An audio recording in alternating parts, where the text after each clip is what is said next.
estamos começando aqui, né, para dar início ao nosso seminário do grupo de pesquisa, Núcleo de Pesquisa, Trabalho, Políticas Públicas e Serviço Social, né, que é um grupo de pesquisa vinculado ao Departamento de Serviço Social aqui da PUC-Rio, né, registrado no DGP-CNPq. Temos vários pesquisadores associados presentes, né, professor Márcio, nosso professor aqui muito querido, mas registrar também a presença da professora Heloísa Mesquita Maciel. Temos também Rosildo, que é doutorando e é do Trapos, temos a Camila, que é doutoranda do Trapos. Eu vou acabar esquecendo alguém, mas agora comecei e vou seguir. Né? Temos a Mariana, que também é doutoranda do Trapos, a Ariadne, o Peixe, João Carlos, que tem o nome de príncipe, que eu não vou saber repetir aqui, mas é o João Carlos Peixe, também é do Trapos. Eu não sei se eu esqueci alguém da Glória, se me ajuda aqui. Sim, e os nossos convidados também de hoje, né? Os professores Vicente Rodrigues e Rodrigo de Saneto também são pesquisadores associados do Trapos. Bem, muito boa tarde. Então, e aí a Isabel, né, que é professora da pós-graduação. Isabel, que é professora, desculpa, Isabel, professora do nosso curso de especialização. Heloísa Mesquita. A professora Heloísa Mesquita eu já falei aqui, né? E certamente vão chegar, né, outros estudantes, né? Então a gente tem aqui, né, a presença de professores, de doutorandos, de mestrandos, bolsistas de iniciação científica, daqui a pouco também vão chegar. Isso é muito bom. Eu acho que esses encontros, né, são sempre muito agradáveis, porque a vida acadêmica, às vezes, ela também nos adoece. A gente fica confinado, ainda que dentro da universidade, né?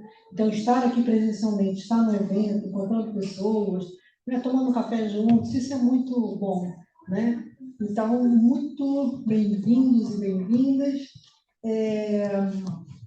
Cumprimento em nome do Departamento de Serviço Social, né, em nome da coordenação de pós-graduação e da coordenação de graduação, que não puderam estar presentes. Lembrando que na universidade ocorrem vários eventos ao mesmo tempo. A gente tem turma que está em aula, né, tanto na graduação quanto na pós-graduação, e as pessoas vão chegando e a gente vai começando. A professora Ana Lória, que eu não mencionei antes, mas que está aqui ao meu lado, né, que é professora, né, do nosso departamento e é coordenadora também do Trapos, né, e pesquisadora associada, a Prisca Zeres, né, como a Isabel também é a Prisca Zeres, como o Márcio também é a Prisca Zeres, eles estão chegando, enfim. Dizer para vocês sobre a alegria, então, de a gente estar mais uma vez aqui, né, reunidos e reunidas para discutir, né, sobre temas que são caros para as nossas pesquisas e para, enfim, não só para os nossos objetos de estudos, né, vou chamar de privados, ou seja, de cada um, mas de questões que são muito importantes, né, na produção do conhecimento para a sociedade como um todo. Dizer para vocês qual foi a estrutura do evento, né, que a gente pensou, né? Eu vou passar para a professora Lória, que vai fazer aqui também a saudação, mas a gente vai ter uma apresentação aqui de algumas produções, né, do Trapos neste ano de 2024. A gente não vai apresentar todas, porque cansaria, né, muito vocês, enfim. Vamos também, na sequência, a gente vai convidar, né, o convidar não vai chamar os nossos dois convidados, e depois a gente vai fazer um sorteio. Sim, vamos abrir para o debate, se der tempo, né? Esperamos que sim. Vamos fazer um sorteio de livros, tá? Que a gente vai apresentar aqui também. Então, é importante que todo mundo assine a lista de presença, né? Os certificados estão lá disponíveis. A gente vai enumerar a lista de presença, né? De 1 a... A gente espera que até 200, né? Que o auditório seja cheio, mas enfim. Mas está muito aquecido aqui, com todo mundo que está aqui. E aí vamos fazer o sorteio dos livros. Tá? Os livros que a gente selecionou para o sorteio de hoje é um livro que o professor Vicente cedeu, né, para a gente fazer o sorteio aqui, de autoria dele. Na verdade, está muito baseado na dissertação de mestrado. Depois ele pode falar um pouquinho sobre isso, né? tem um livro, uma coletânea que a gente organizou nos 50 anos do golpe de 64, que foi em 2014, tá? Que vocês vão ver que tem textos, inclusive, de professores aqui do departamento também, alguns que não estão mais com a gente. E tem também esse é só um exemplar de uma coletânea que saiu semana passada, que está tratando dos 60 anos do golpe. Só temos um exemplar porque a editora só mandou 2. Tá? Então, a gente guardou um para trazer para cá e o outro a gente guarda porque a gente tem que fazer prova, né, dos nossos trabalhos. Eu recebi um, o Vicente recebeu outro, e a gente tem um capítulo em comum nesse livro, mas a gente trouxe um para cá. Mas o livro ele pode ser baixado, né? Ele tem um e-book, enfim, PDFs, a Ana Laura depois vai apresentar aqui. Bom, então é isso, tá bom? A gente vai. Então é isso, tá bom. Ai, gente, socorro, é isso. Vou passar para lá. Tá bom. Ah, não, tem que ficar mais ou menos aqui para poder sair na gravação, não é isso, gente? Acho que vou ficar bem grudado com a Inês, que aí eu apareço aqui na gravação. Não, fica aí. Preferia que ela começasse a gravação depois eu digo. Não, vou ficar aqui que vai ficar melhor. E aí o microfone e o outro na mão. Boa noite a todas, todos e todes aqui presentes, né? A minha turma linda, maravilhosa, amo vocês. Quero saudar aqui, né, os companheiros e companheiras do Trapos, os professores, os convidados, né, que vai nos prestigiar aqui nessa noite, tarde e noite, né? Então, assim, como tem, né, os alunos da graduação e da pós-graduação aqui presentes, alguns convidados, eu acho que é importante esse debate, antes de fazer aqui o que a Inês me pediu, saudar também a minha companheira de pesquisa, de grupo de pesquisa, de departamento, né, e de vida também, a professora Inês, né? Hoje a gente vai refletir aqui sobre os 60 anos do golpe de 1964, visões à esquerda para o Brasil de hoje. Então, assim, pensar esse período da ditadura, né, relembrar esse período, eu acho que é tornar viva essa memória, né, que a gente não quer reviver, né? Então a gente precisa relembrar para não reviver, não voltar a acontecer o que aconteceu nesse período, né? Muitos de vocês e muitas de vocês não experienciaram esse momento da ditadura, né? Eu vivi bastante tempo ainda da ditadura. Eu acho que várias pessoas aqui presentes, né? E a gente sabe o que a gente não quer, né, Douglas? Que a gente sempre discute lá na sala.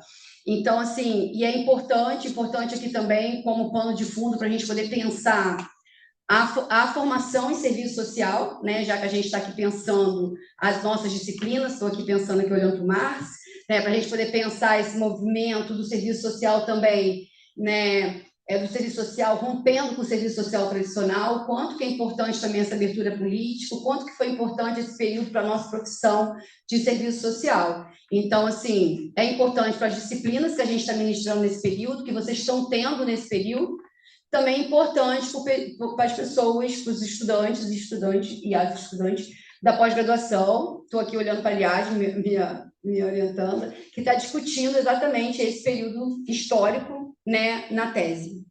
Então, assim, eu acho que a reflexão aqui, ouvir o Rodrigo, ouvir o Vicente, vai ser muito importante para as nossas pesquisas, para os nossos estudos, para as nossas disciplinas, tá?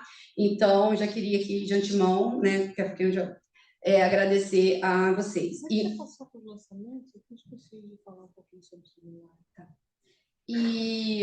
E de antemão também queria agradecer aqui imensamente, né, o pessoal da secretaria, né, que sem eles a gente não conseguiria montar essa estrutura, e também a Mariana, que está aqui, né, e a Heloísa, que está aqui nos dando apoio desde cedo. Então, também isso é importante.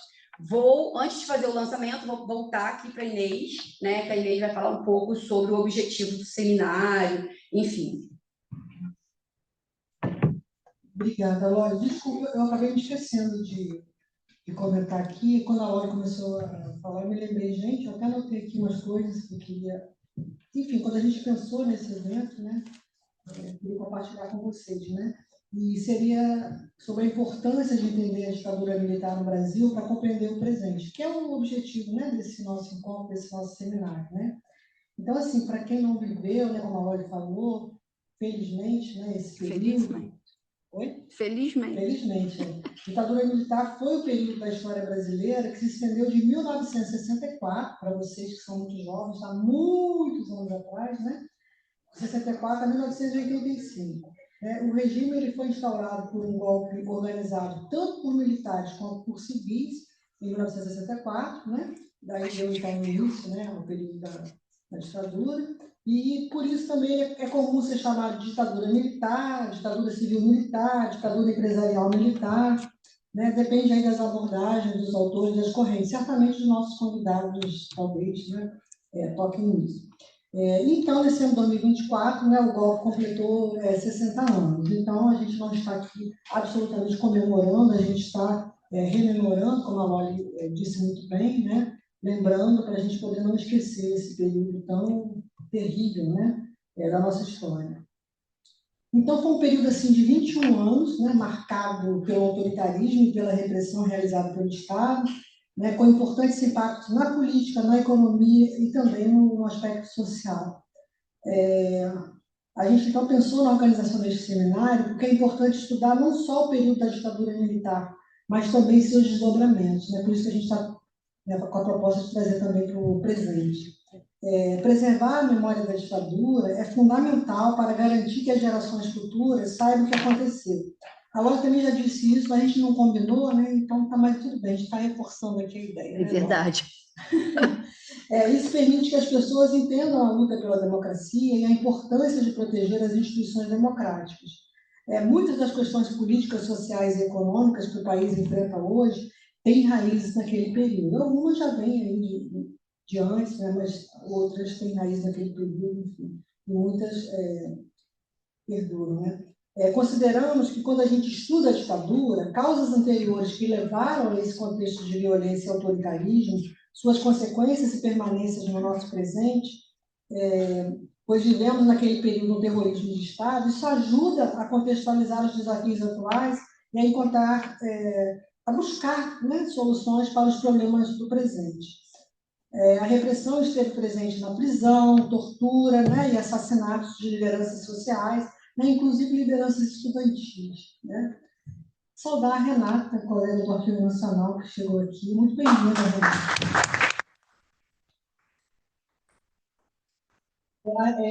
Mesmo chegando ao fim institucional, né, em 1985, a ditadura militar ainda se faz presente, a gente pode dizer, na cultura, na política e no dia a dia da sociedade brasileira.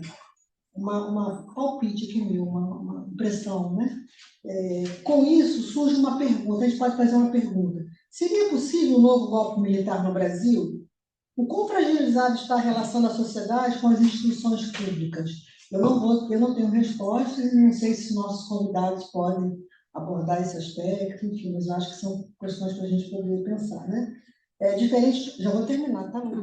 Diferente de outros países latino-americanos, o final da ditadura militar no Brasil não foi seguido de um processo de apuração e punição dos crimes cometidos pelo Estado, especialmente violações de direitos humanos por meio de tortura, assassinatos e sequestros.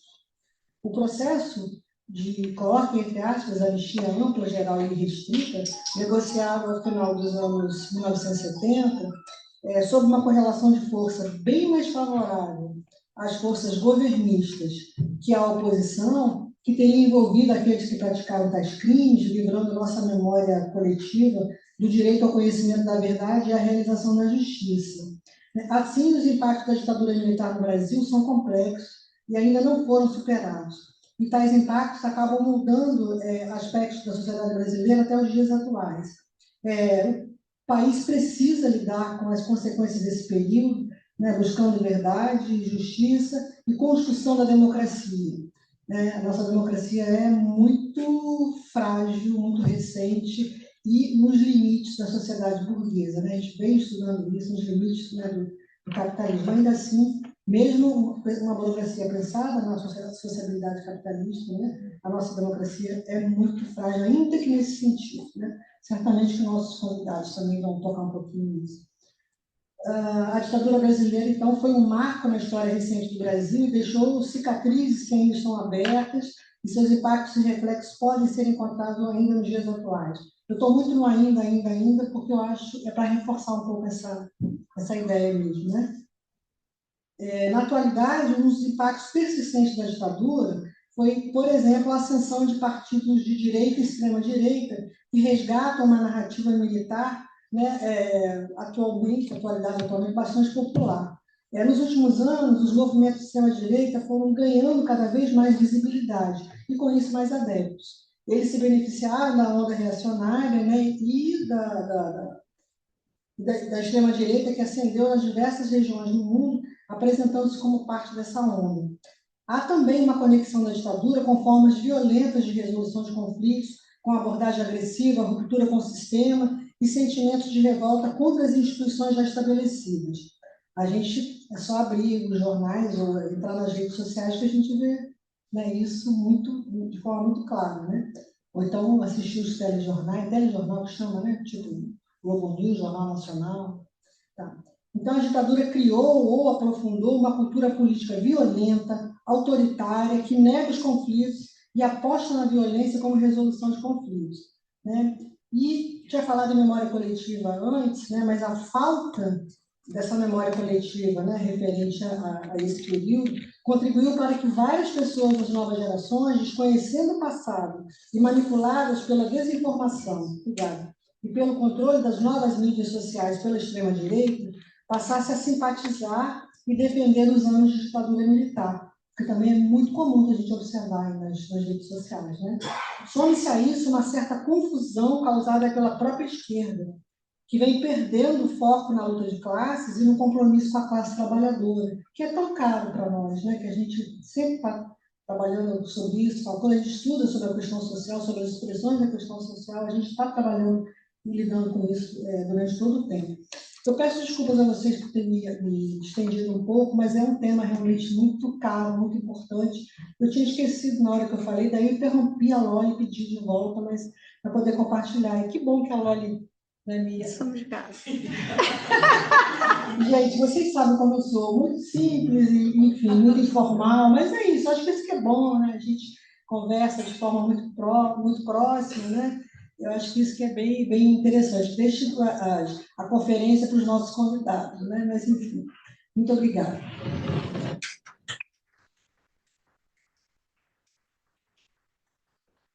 Não, pode ficar, melhor. E a minha turma está lá, e a Loli que gosta de falar. Brincadeira. Gente, eu vou ser assim, eu estou aqui já, eu sou a pessoa do cronômetro, né? Literalmente, né? Taylorismo. Taylorista é o cronômetro. Só para a gente poder aproveitar bastante os nossos convidados. Quê? Ela é terrorista. É terrorista. Só para a gente aproveitar bastante, assim, os nossos convidados, né? Então, assim, eu vou apresentar aqui alguns dos... Como é que eu posso falar? Eu estou na frente? Não. É porque eu quero ficar bonita aqui o negócio, ó. Algumas das produções, né, recentes do Trapos. Então, assim, a gente já vê aí durante o ano fazendo várias apresentações. Então, assim, hoje, para a gente poder não perder tempo, né, assim, ganhar mais tempo ouvindo o Rodrigo, o professor Rodrigo, o professor Vicente, a gente vai aqui apresentar só as últimas produções que estão, assim, saindo do forno, tá? Então, assim, a gente já teve aqui no mês de setembro, lançando o livro que a professora Inês, junto com o professor Rosildo. Então, a gente tinha aqui também outras produções. Também em setembro, a gente lançou o livro que eu organizei junto com a professora Letive. Então, agora é aquilo que está saindo do forno, tá bom? Bem rapidinho aqui, a gente fez uma apresentação para vocês darem uma olhada. Então, assim, para começar, a gente vai falar aqui da revista social em questão, número 60, que tem como título aqui, tema, Trabalho e Capitalismo Independente na Formação Social Brasileira, que teve como organizadores, né, e organizadora a professora Inês Estampa, os professores Ricardo Lara, da UFSC, e o Vicente Rodrigues, da UFRJ. Então, assim, essa revista é do nosso departamento, é uma revista que contou com o dossiê, né, com essa temática, trabalho e capitalismo independente na formação social brasileira. Então, assim, eu não vou apresentar todos os capítulos, todos os artigos, mas está disponível na nossa página do departamento, da revista. Então, assim, pelo site do Departamento de Serviço Social da PUC-Rio, vou falar para quem está ouvindo depois aqui no YouTube. A gente consegue acessar a página da revista, mas também está na nossa página lá no Instagram, né? Falei certo, né? Quem não segue a gente, segue, tá? @trapos, com 2 P's, _oficial. E aí, também, a gente vai passar depois a imagem, que tem como acessar pelo QR Code. E aí, nesse dossiê, vai ter capítulos, né? Da professora Inês, do professor Vicente, do professor Ricardo Lara, né? Então, assim, aqui a gente vai discutir... Tem também da professora Ana Lória, que é produto, né, da dissertação da Cláudia, sobre o trabalho do cuidado. Então, assim, aqui a gente vai encontrar esse capitalismo independente, que tem muito a ver com as nossas... Ah, tá. É verdade. É porque eu estava olhando. Então, assim, esse aqui é o sumário, né, da revista, enquanto eu falo. Daqui a pouquinho eu passo de novo, que tem mais. Então, assim, a gente vai encontrar o debate do trabalho nesse capitalismo independente, né, que está o Brasil e outros países também. Então, assim, eu vou recomendar aqui o debate do texto do Vicente com a Inês, que eu acho que é super exploração e dependência na América Latina e no Brasil, que faz um debate do Rui Mauro Marinho, tem um debate, né, dessa dependência que eu acho que é importante para as nossas disciplinas também. Então, assim, são vários artigos, são 15 artigos que compõem o dossiê, uma apresentação, mais uma resenha, e ainda temos 4 artigos na seção livre, tá? Estou falando bem rápido, modo 5. E esse livro, né? Deixa eu olhar aqui minha colinha, porque a pessoa usa óculos. Que esse aqui também saiu do forno, né? Que, como a Inês falou, né? Está chegando agora, que o título dele, né? Registros dos autoritarismos, pesquisas sobre arquivos inéditos da ditadura no Brasil e na América Latina. Então, assim, para quem não é estudiosa do tema ou quer conhecer também esse contexto, não só no Brasil, mas também da América Latina, fica a dica, né? Esse livro foi publicado pela editora Saga, né?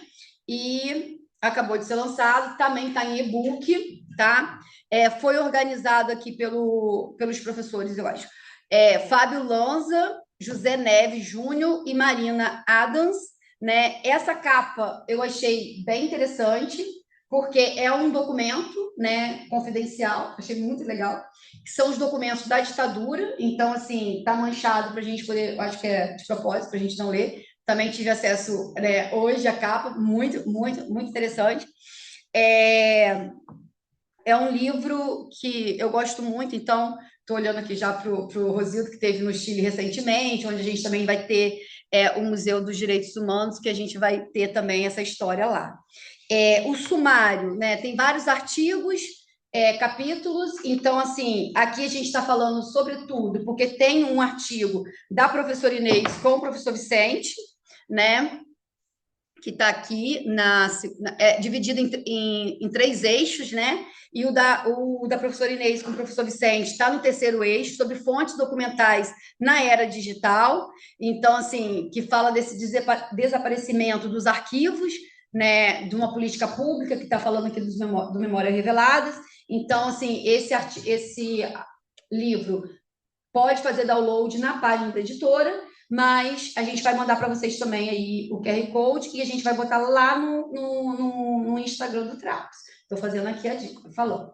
Antes de falar do outro que está no forno, né, o livro Documentos Invisíveis, né, do professor Vicente, apesar de ter sido lançado há um tempo, eu acho que vale e resiste, porque é um documento, é um livro histórico que vai contar a história, vai falar documentos invisíveis, né, porque são documentos que não tá ali, né, não são documentos que a gente tem acesso, e ele faz uma análise também com base nos acervos do Memórias Reveladas. Quase uma resenha do livro, né? Fica a dica, esse livro é bacana, a gente vai sortear daqui a pouco alguns. Esse aqui, que está no forno, né? Está chegando, está no pré-venda, né? Que é do professor Rodrigo de Sá Neto, que vai falar aqui para a gente vai ter a honra de ouvi-lo, e eu acredito que a fala dele tem a ver com essa produção, né? Que é o Partido da Fé Capitalista, o subtítulo Imperialismo Religioso e Dominação de Classe no Brasil. É editado pela Da Vinci, né? Está no pré-venda, está lá no site da editora, né? E da livraria da Vinci. E tem uma capa muito instigante. Tem uma capa muito linda, né? E eu não vou falar muito, não, porque eu não tive acesso, mas eu posso falar algumas coisas aqui que está lá no site da editora, porque a pessoa aqui também faz a colinha, né? Então, assim, eu estou acreditando aqui, pelo que eu vi, que ele está fazendo, e também pelo título, né? A gente vai fazendo aqui, daqui a pouco eu faço a resenha, tá, Rodrigo? Que é essa influência, né, que tem a ver com a temática do professor Rodrigo aqui, que é essa questão da fé dentro desse contexto também, que eu acho que vai trazer também esses elementos da ditadura, né, pensando essa questão no contexto capitalista, enquanto capitalista imperialista, né? Pensando aqui também o debate, já que ele vem da Virgínia Fontes também. Então, assim, são essas as produções recentes, por isso que a gente está falando aqui só disso, depois a gente vai fazer outros momentos aí do trato. Então, assim, agradecer vocês por estarem aqui, espero que vocês fiquem aqui até o final. Vai ser um debate rico, e eu vou parar de falar se não falo o tempo todo. E é isso, estou aqui ansiosa para ouvi-los, né? O Vicente e o Rodrigo. Vou passar a fala novamente aqui para a professora Inês, que ela vai fazer convidar os convidados, apresentar os convidados. Sai de cena. Obrigada, Babita. Desculpa logo.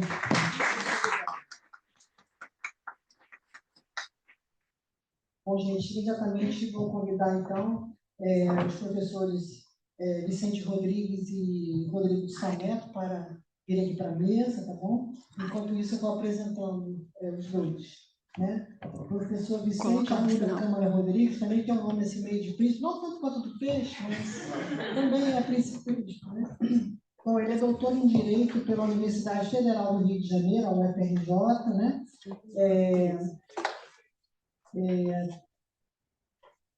No doutoramento, né, Vicente, o título da tese do Vicente foi O Governo Invisível e a Democracia Dependente, Ações de Inteligência dos Estados Unidos e o Brasil. Possui mestrado e graduação em Direito pela UFRJ, é pesquisador associado do Laboratório de Estudos Teóricos e Analíticos sobre o Comportamento das Instituições, o LETAS, da Faculdade Nacional de Direito, a UFRJ, e também aqui do nosso trato, né, como eu já disse. Tem experiência na área de direito, com ênfase em direito constitucional, atuando principalmente nos seguintes temas: direitos humanos, direito de acesso à informação e proteção a dados pessoais e governamentais, ditadura e inteligência. Ele é membro de um conselho aqui, depois ele fala, enfim, e é ex-membro da Comissão de Altos Estudos do Centro de Referência a Lutas Políticas no Brasil, Memórias Reveladas do Arquivo Nacional, ex-membro. Atualmente desenvolve pesquisas sobre ações de inteligência dos Estados Unidos e do Brasil, além de estudos sobre geopolítica e teoria marxista dependente. Então, é uma tentativa minha de olhar o lado deles e traduzir para vocês, tá? Mas é muito mais que isso. Então, muito bem.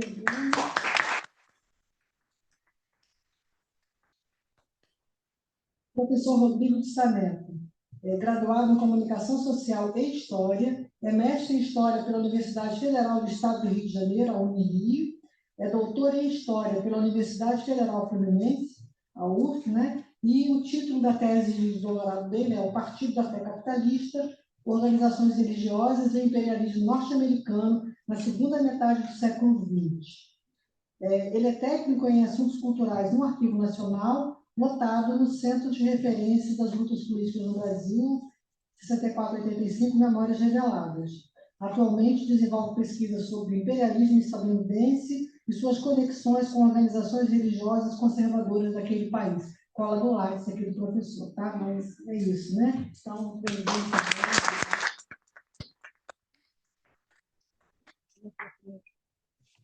a gente não combinou quem falaria primeiro, né? Aí vocês podem ver aí qual é. Mas, assim, eu quero agradecer, nós queremos, né? Nós, Loli, eu, e todo mundo do TRAPS, todo mundo que está aqui, agradecer muito, né?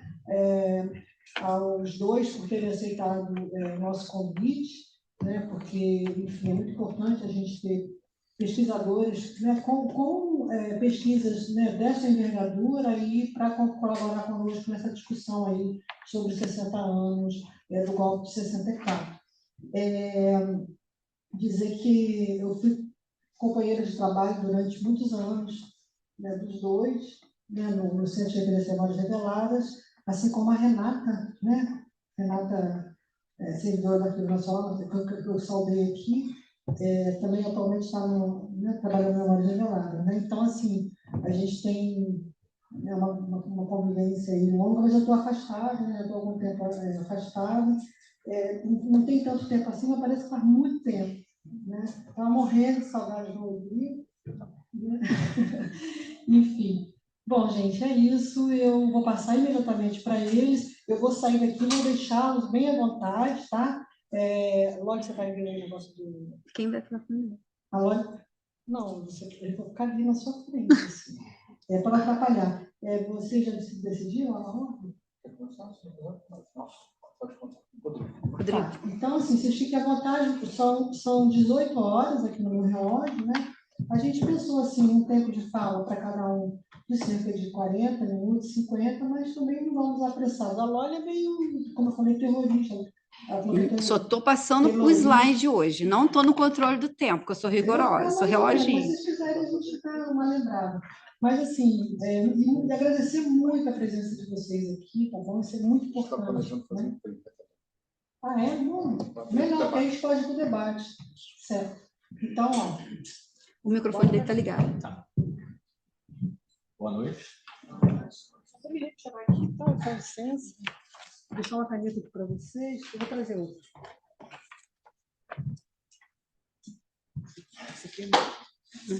Bom, antes de começar minha fala, eu quero agradecer a Inês, velha companheira de Arquivo Nacional, e ao Vicente pelo convite de estar aqui com vocês hoje. Como ela disse, meu nome é Rodrigo Saneto, eu sou servidor do Arquivo Nacional, historiador e membro também do corpo dirigente da ANPUC, aqui no Rio de Janeiro. Desculpa, Rodrigo. Não estava no meu lado, essa culpa não é sua. A culpa é minha que eu não atualizo há mais de um ano. Mas eu sei disso. Bom, pessoal, eu venho falar com vocês hoje sobre a minha experiência de pesquisa no Arquivo Nacional, traduzida na minha tese, que, por sua vez, foi traduzida nesse livro que foi apresentado pela Ana Loli, e a correlação que eu vejo desse tema com a democracia e com a situação atual do Brasil. Desculpa, permita. Eu achava melhor o Vicente vir para cá, por conta da... Não, dá para falar. Não, para as pessoas poderem ver a tela do Rodrigo. Ah, entendi. Senta perto de mim. Não, sem problema. Bom, eu intitulei essa fala Arquivos, Democracia e Direita Religiosa, ontem e hoje. No último 31 de março, ou 1º de abril, para muitos, entre os quais eu me situo, o Brasil relembrou 60 anos do golpe de Estado que destituiu o presidente eleito João Goulart e instalou uma ditadura que durou até 85. O aniversário foi um momento visto por muitos de nós como propício para impulsionar o debate público sobre o golpe e suas consequências no Brasil de hoje. Estranhamente, porém, o mesmo não ocorreu no âmbito do governo federal, a despeito do fato de que havia pouco mais de um ano, novos golpistas tentaram reeditar aquele mesmo momento tão traumático. Golpistas que, diga-se de passagem, embora presos, correm o risco de serem anistiados por um Congresso Nacional que, em 79, fez o mesmo com torturadores e assassinos. Então, indo na contramão do que foi feito pelo governo federal, pelo próprio órgão que eu trabalho, a minha fala vai defender aqui que apenas com um amplo processo educativo que passa necessariamente pela recordação e avaliação crítica dos 21 anos de ditadura, que a gente vai poder finalmente consolidar uma democracia nesse país, que eu acredito anda tão cambaleante atualmente como esteve no pré-64, se não mais. E essa avaliação crítica depende do amplo acesso às fontes de informação que registram as ações do Estado brasileiro daquela época. E aqui eu falo especificamente dos documentos produzidos pelos 3 poderes e também pelas Forças Armadas. Bom, sendo assim, então, eu partirei da minha experiência de pesquisa, onde eu estudei o papel de organizações religiosas conservadoras, sobretudo estrangeiras, como representantes do imperialismo do capital norte-americano e, portanto, parceiras de primeira hora do regime dos generais e seus cúmplices empresariais. Embora a minha pesquisa não se restrinja ao Brasil, quer dizer, eu consultei arquivos norte-americanos também para entender esse processo de exportação de aparelhos ideológicos religiosos para o mundo, né? Eu trato essas organizações como aparelhos privados de hegemonia, porque eu uso um arcabouço teórico do Antônio Gramsci. O Brasil é exemplar a esse respeito, esse processo de exportação de organizações religiosas estrangeiras conservadoras e pró-capitalistas. Aqui, desde a década de 50, temos um movimento sem precedentes de penetração de organizações religiosas estrangeiras, visível, por exemplo, no surgimento de várias igrejas pentecostais e organizações missionárias norte-americanas. Mas é importante frisar que esse fenômeno não se restringiu ao campo evangélico. Desde esse momento, a CIA, por exemplo, passou a se aproximar também de católicos conservadores, muitas vezes até mesmo recrutando alguns como espiões. Então, essas igrejas e outros tipos de entidades religiosas, todas conservadoras, vão ter o acesso muito facilitado ao país durante toda a segunda metade do século passado, mas, sobretudo, durante os anos da ditadura de 64.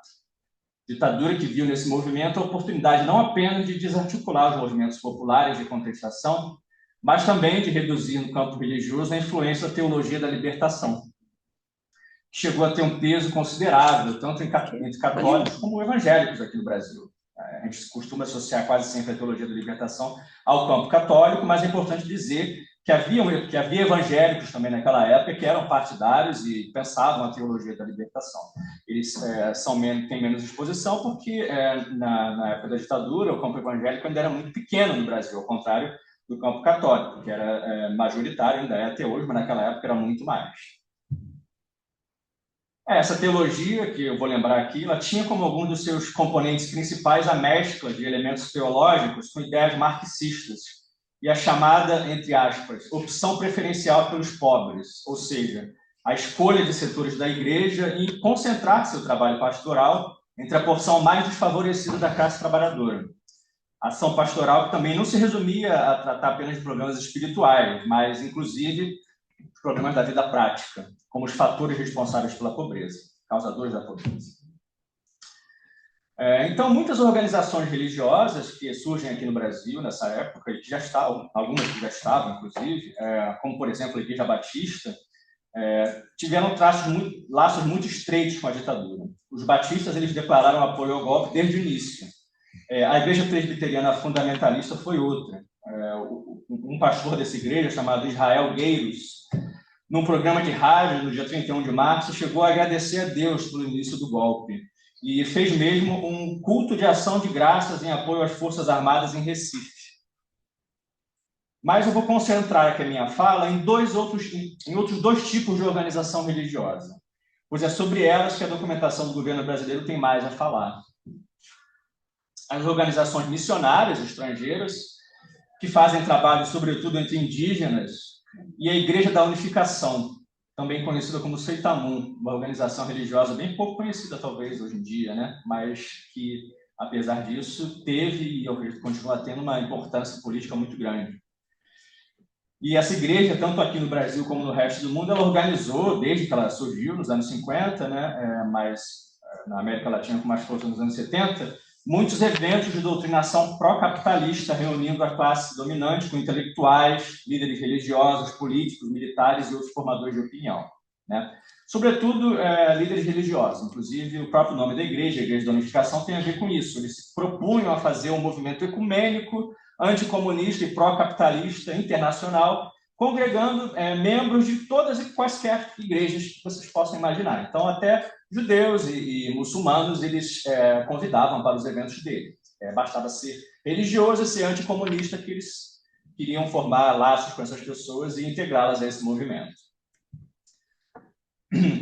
Bom, no primeiro caso dessas organizações que eu vou falar agora, ou seja, as organizações missionárias, as entidades mais importantes em atividade no Brasil naquela época, e hoje em dia também, parecem ter sido o Instituto Linguístico de Verão, a Missão Novas Tribos do Brasil e a Sociedade Asas do Socorro, frequentadas sobretudo por evangélicos ligados às igrejas batista e presbiteriana e também às igrejas do ramo pentecostal, como a Assembleia de Deus. Então, se você quiser que passe, avisa. Pode botar no slide 2, por favor. Está no slide, no outro? Está no 2. É isso. É isso mesmo. Bom, aqui o que a pesquisa documental mostra é que o governo ditatorial tinha uma predileção nada disfarçada por missionários evangélicos sobre os católicos. Um documento confidencial da Divisão de Segurança e Informações do Ministério do Interior, o que era a Divisão de Segurança e Informações? Eram órgãos ligados diretamente ao SNI, o Serviço Nacional de Informação, que funcionavam nos ministérios e que passavam para o SNI as coisas que aconteciam no ministério e também passavam para o Ministério orientações vindas do SNI. Né? Então, um documento da DSI do Ministério do Interior diz, por exemplo, que as missões católicas, entre aspas, normalmente sob influência da teologia da libertação, procuram a conscientização do índio para seus direitos, contestando frequentemente as determinações do governo. Além disso, entre aspas, exacerbam a reivindicação pela terra indígena, dando importância secundária à catequese. A pressão ideológica e reivindicatória que os católicos progressistas exerciam, sobretudo os reunidos no CIMI, o Conselho Indigenista Missionário, que é um órgão que, naquela época, era muito frequentado por religiosos progressistas, né? Era, então, apontada como um ponto negativo, essa pressão ideológica e reivindicatória da presença missionária do grupo católico. Por outro lado, a DSI livrava completamente a cara do grupo evangélico, afirmando, sem rodeios, de maneira literal, entre aspas, que essa ação contestadora só ocorre com os missionários católicos.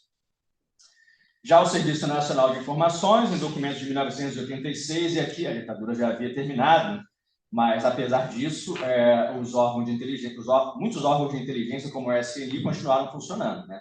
O SNI só terminou durante o governo Collor, se não me engano, 90, 91. Então, o SNI, nesse documento de 86, ele procurou rebater as muitas críticas e denúncias que se faziam aos missionários estrangeiros, que se faz até hoje, né? Frequentemente acusados de destruir a cultura indígena e mesmo de praticar crimes, como garimpo ilegal, contrabando e cooperação com a CIA.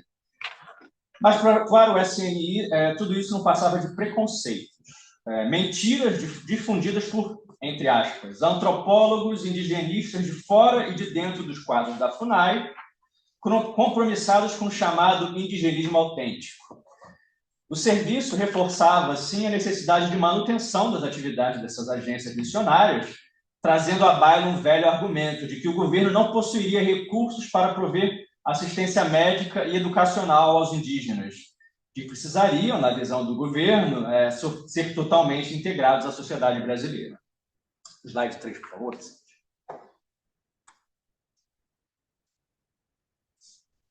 Essa simpatia estatal para com os evangélicos estrangeiros era admitida pelo próprio Comando Militar da Amazônia, que no relatório de 1974 dizia haver, entre aspas, uma complacência e até mesmo apoio das autoridades municipais, estaduais e federais com relação a estes missionários. O comando argumentava ainda, entre aspas, que a obra de missionários estrangeiros, se não é nociva, pelo menos nada de construtivo apresenta, e que, embora não possuísse prova definitiva dos crimes que se imputavam a eles, estranhava muito o zelo desses missionários em, entre aspas agora de novo, em manter afastados os curiosos da região onde operam, informando também que muitos deles estavam ilegalmente no país, inclusive vários pesquisadores que poderiam servir ao garimpo ilegal. Palavras do Comando Militar da Amazônia, tá? Não é do CIMI, nem de nenhuma organização progressista, das próprias Forças Armadas. O comando lamentava também a total falta de fiscalização da ação desses missionários, argumentando que, se o contrário ocorresse, ou seja, se missionários brasileiros fossem ao exterior fazer o mesmo, entre aspas, teriam naturalmente uma série de dificuldades junto às autoridades, no mínimo a apresentação de passaporte, além dos controles periódicos a que seriam submetidos, coisa que não ocorria por aqui. Posso, por favor?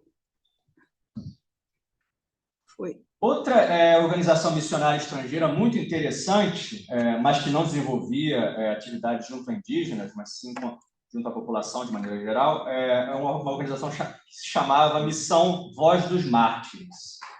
Comandada até 2001 pelo pastor luterano romeno Richard Wurmbrand, diretor-geral da organização norte-americana Jesus to the Communist World.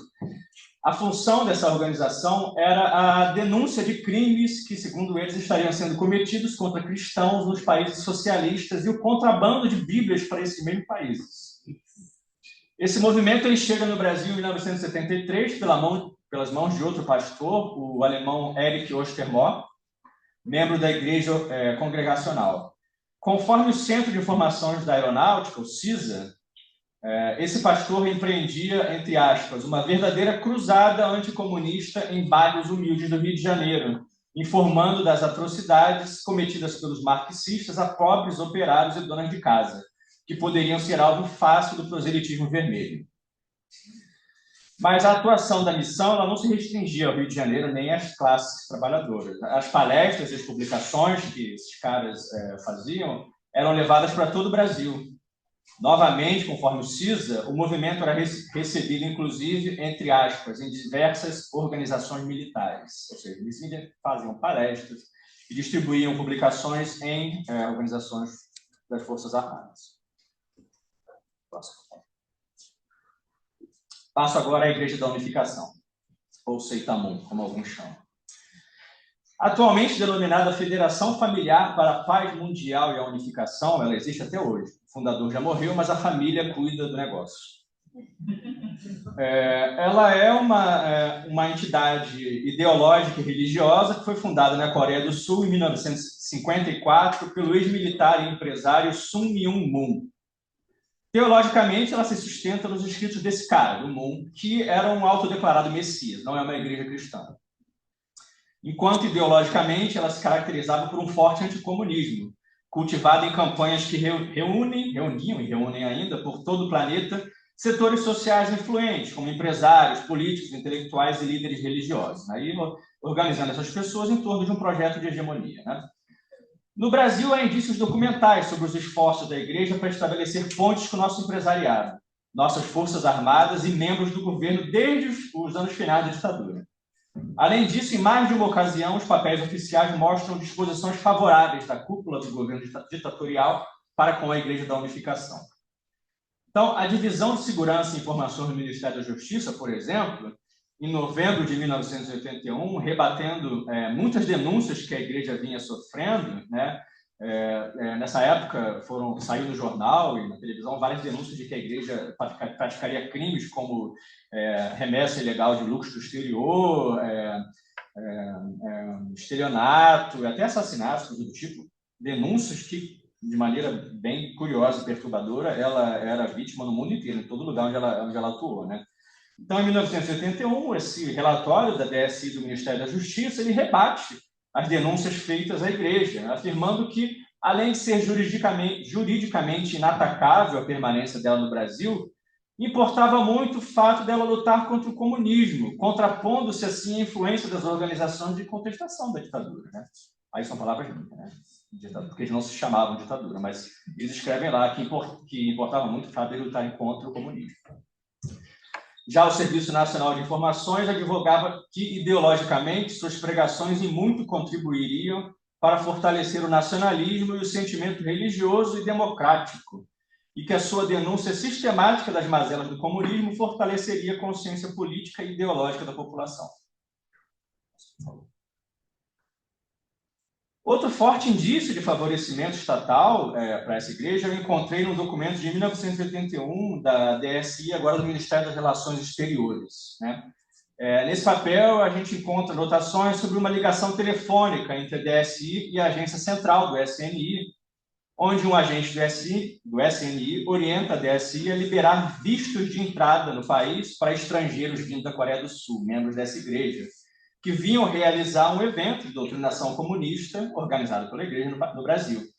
Na mesma conversa, esse agente aproveita para pedir que vistos que seriam solicitados por atores cubanos que viriam participar de um festival de teatro fossem negados, sendo, entre aspas, bom brecar o visto logo no Itamaraty. Ao final, é dito que tais ordens partiam do próprio general Newton Cruz, chefe da agência central do SNI naquela época. Próximo, por favor. Bom, esses exemplos que eu trouxe, eles são apenas um número pequeno dos casos que eu explorei mais ao fundo na minha tese e que vão estar no meu livro, né? Nesse que apesar de já ter sido apresentado pela Ana, eu coloquei nos slides também. A capa é muito bonita, né? Vale a pena ver de novo. É de uma artista marxista, o nome dela é Gabriela Fera. Então, esse livro ele é uma versão condensada e, ao mesmo tempo, expandida da tese, né? Ela foi corrigida, totalmente revisada e também adaptada para facilitar a leitura de um público mais amplo, não só para iniciado, né? Bem, tendo vendido meu peixe, eu passo agora a falar sobre o meu trabalho de pesquisa documental. Quais foram os acervos que me foram mais úteis nesse trabalho, né? Eu vou me deter aqui apenas na parte da tese que fala sobre a ação dessas organizações religiosas, conservadoras e pró-capitalistas no Brasil. Então, no caso específico do nosso país, eu usei sobretudo os documentos dos serviços de inteligência do Estado brasileiro, mantidos pelo Arquivo Nacional e completamente disponibilizados em rede pelo Banco de Dados de Memórias Reveladas. Está quase tudo digitalizado e osserizado. O que é osserizado? Esses documentos foram tratados por um programa de reconhecimento de caracteres, então permite que vocês pesquisem palavras, informações, frases dentro dos próprios documentos, e não só na descrição do documento no título deles, que é uma ferramenta de pesquisa muito poderosa, muito útil, né? Nesse universo documental, me foram especialmente úteis os papéis do SNI, Serviço Nacional de Informações, e da Secretaria de Assuntos Estratégicos da Presidência da República, que é um órgão que surge depois do fim do SNI e que herda parte das atribuições do SNI. Juntos, esses dois fundos eles abrangem quase toda a segunda metade do século XX, que é o recorte temporal do meu trabalho, né? Além deles, eu vi também os textos de várias assessorias de segurança e informações, que são órgãos mantidos pela ditadura de inteligência dentro de empresas estatais e de órgãos públicos como universidades, além das divisões de segurança e informações, que eu já falei, que existiam nos ministérios, né? E muitos outros órgãos do Executivo, como o próprio Gabinete Pessoal do Presidente da República, que está cheio de cartas que líderes evangélicos conservadores mandavam para os ditadores, né, parabenizando sobre as coisas muito boas que eles estavam fazendo. E também do Estado-Maior das Forças Armadas. Aqui cabe falar um pouco sobre o estado atual dessa documentação. Esse material, que é fundamental para conhecer a nossa história recente, ele foi transferido para o Arquivo Nacional, sobretudo entre 2005 e 2014, né? Infelizmente, esse processo de recolhimento ele sofre uma interrupção brusca após o golpe de 2016 e, lamentavelmente, ainda não demonstra nenhum sinal de recuperação. Embora ainda falte localizar, recolher, tratar e disponibilizar muita coisa. Assim, as 16 milhões de páginas de documentos da ditadura trazidos para os depósitos do Arquivo Nacional em 2005, acrescidos por mais de 200 mil páginas em 2009 e 132 mil em 2013, conforme consta na própria página da internet do Arquivo Nacional, contrastam agudamente com os 15 centímetros lineares referentes a documentos da Divisão de Segurança e Informação do Ministério da Saúde, recolhidos esse ano pelo Arquivo Nacional, 15 centímetros. Fato que pode ser conferido na edição de 18 de março do Diário Oficial da União. Está lá, informação pública. Em paralelo, desde 2016, o Arquivo Nacional, por via das Memórias Reveladas, não realizou mais nenhum trabalho de auxílio no tratamento, organização e disponibilização de acervos DOPs, recolhidos a arquivos estaduais, que frequentemente, sem a ajuda de verbas federais, não tem qualquer possibilidade de realizar esse trabalho. Informação que também está disponível nas páginas eletrônicas do Arquivo Nacional. Para se ter uma ideia do que falta ser trazido para o arquivo e disponibilizado para a população, apenas no que diz respeito ao Poder Executivo Federal, ainda não foram transferidos os documentos das divisões de segurança e informações de 9 ministérios criados pela grande reforma administrativa que ocorreu em 1967. São eles o Ministério do Interior, das Comunicações, dos Transportes, Minas e Energias, Indústria e Comércio, Ciência e Tecnologia, Educação e Cultura, Agricultura, Trabalho e Previdência Social. Isso para não contar dezenas e dezenas de assessorias de segurança e informações que foram criadas em profusão naquela época nos órgãos públicos. Sobre este ponto, informação constante na página do Memórias Reveladas, centro difusor de informações e documentos ligados ao período ditatorial, que funciona no Arquivo Nacional, dá conta de que em 2012, portanto há 12 anos, ali no calor da Comissão Nacional da Verdade, ocorreu a última grande iniciativa para recolhimento de acervos federais ainda não localizados. Em 2013, ainda dentro do período de atividade da Comissão Nacional da Verdade, registra-se outro expressivo recolhimento, referente a documentos da Divisão de Informações da Petrobras, com aproximadamente 132 mil itens.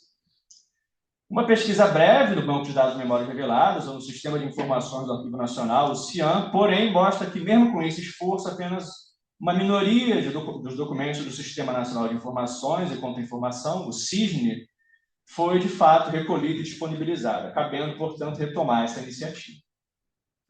Em vista disto, eu constato que, se ainda não ocorreu a retomada de uma ampla política de memória a respeito da ditadura de 64, que envolva novos esforços para a recuperação dos muitos documentos de interesse que ainda precisam ser disponibilizados aos pesquisadores e cidadãos, sobretudo por falta de vontade política dos gestores de diversos escalões da nossa República, a gente tem, apesar disso, condições muito melhores para fazer isso do que no governo passado, né?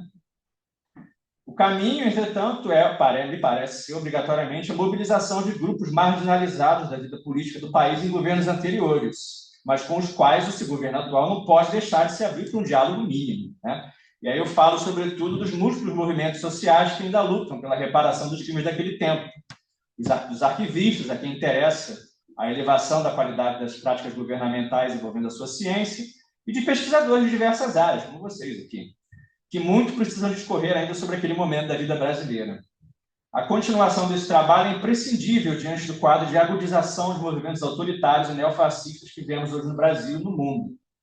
Aqui, a título de ilustração, eu vou indicar uma série de continuidades nos dias de hoje, nas atividades das organizações religiosas conservadoras em ação durante a ditadura que eu mencionei anteriormente.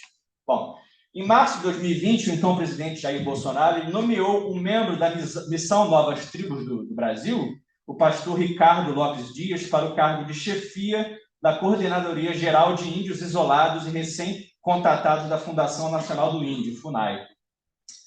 Sabemos que a Missão Novas Tribos tem e sempre teve como seu foco a atuação junto a indígenas isolados, ou seja, não integrados à sociedade brasileira. Então, não é por acaso que, ao longo do governo passado, várias denúncias saíram na imprensa dando conta de um grande aumento do desmatamento do garimpo ilegal em áreas ocupadas por essas populações. Fatos que ocorreram em paralelo a um grande desmonte da FUNAI, também executado por aquele governo.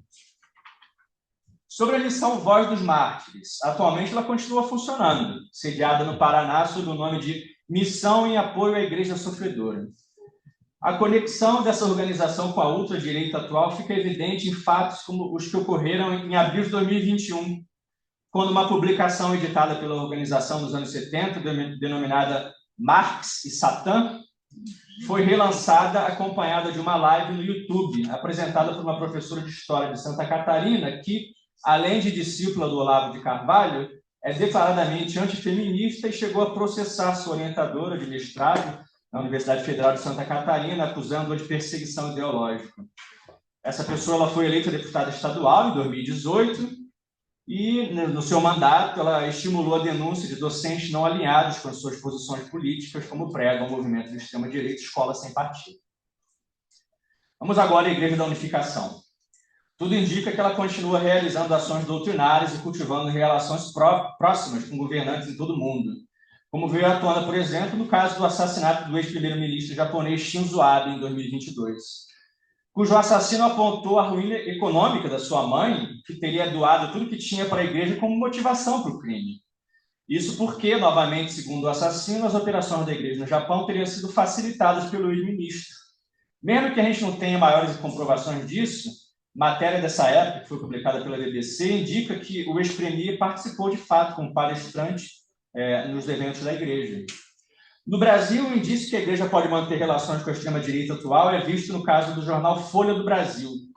Essa publicação foi editada pela igreja nos anos 80, aqui no Brasil, né? E parou de circular provavelmente alguns anos depois. Isso está documentado.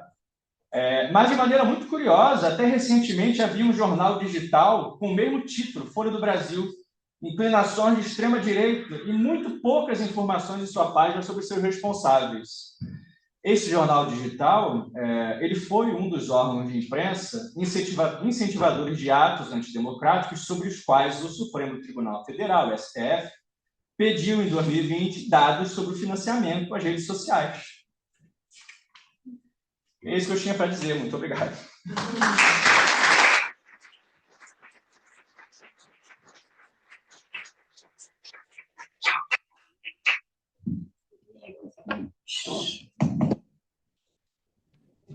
Mas assim mesmo. Muito obrigada, Rodrigo. Sua apresentação já faz 15 minutos. Deixa eu sentar. Está gravando, senão não vai gravar. Então, depois tem que editar. Muito obrigada, né, Rodrigo, pela apresentação, muito instigante e com muitos dados, né, interessantes. E repare, né, ele não só apresenta para a gente o resultado da pesquisa, mas ele também traz elementos sobre o método, sobre metodologias, procedimentos que ele utilizou, né, e traz também informações assim, muito interessantes a respeito das possibilidades de pesquisa com documentos, né? O serviço social é uma área que já trabalha bastante com documentos, mas não temos bem exatamente uma tradição com relação a isso, mas já está cada vez mais comum a gente encontrar trabalhos de conclusão de curso de graduação, de especialização, de mestrado, de doutorado, né?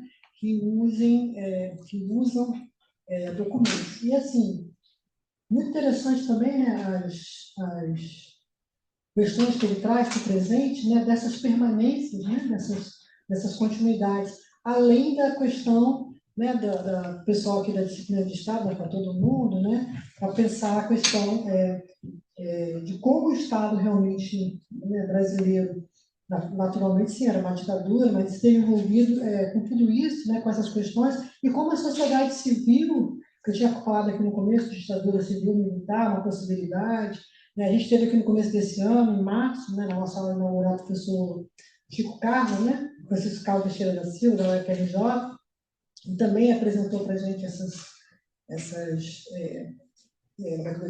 como se imbrica, né, como se imbricam essas relações. Né? Eu acho que a pesquisa do Rodrigo é muito mais profunda, naturalmente, do que ele pôde apresentar aqui nesses breves 30 minutos. Eu não contei o tempo, não, viu, Rodrigo? 30 minutos cravado. Nossa, 28, para ser mais esse precisa. Esse é parente da Lore, viu? Total. Mas então, eu acho que é uma inspiração. Depois acho que a gente pode, né, fazer perguntas para ele, enfim. Mas muito obrigada, eu acho que é um... 28. Oi? Só para conferir, meu. Ai, meu Deus. Porque eu acho que a gente pode fazer aí enfim, tirar muitas inspirações, né, para trabalhos futuros, enfim, e para a gente pensar também no nosso trabalho. E um outro ponto que eu queria também destacar aqui, né, foi a questão que ele apresenta em relação à continuidade. Aí a gente pediu para que ele trouxesse também um pouco para hoje, né, essa questão da ditadura, e não só com relação ao Partido da Fé Capitalista, mas o Rodrigo também traz a questão do próprio governo, né, brasileiro, que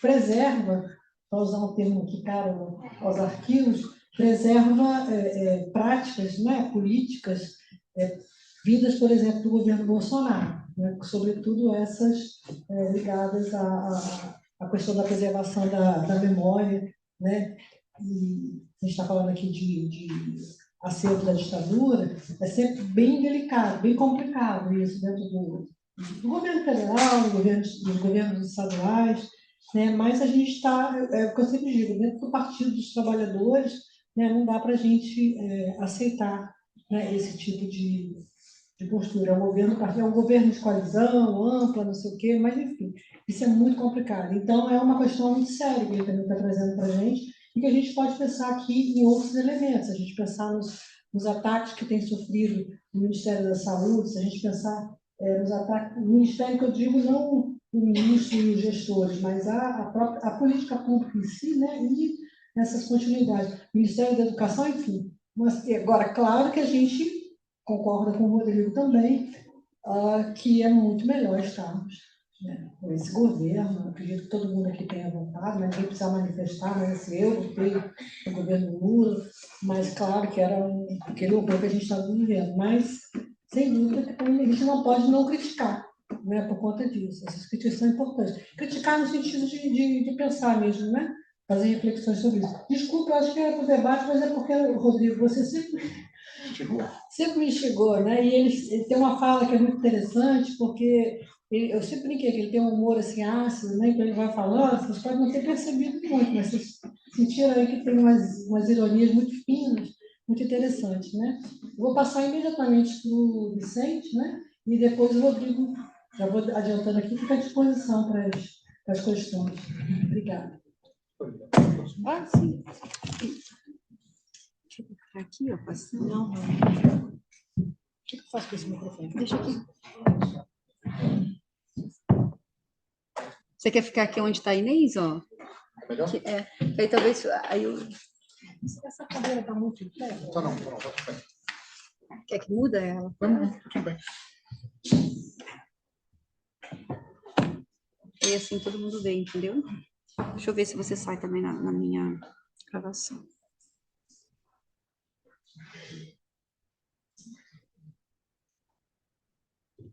Pronto. Tá bom? Tá. Ok.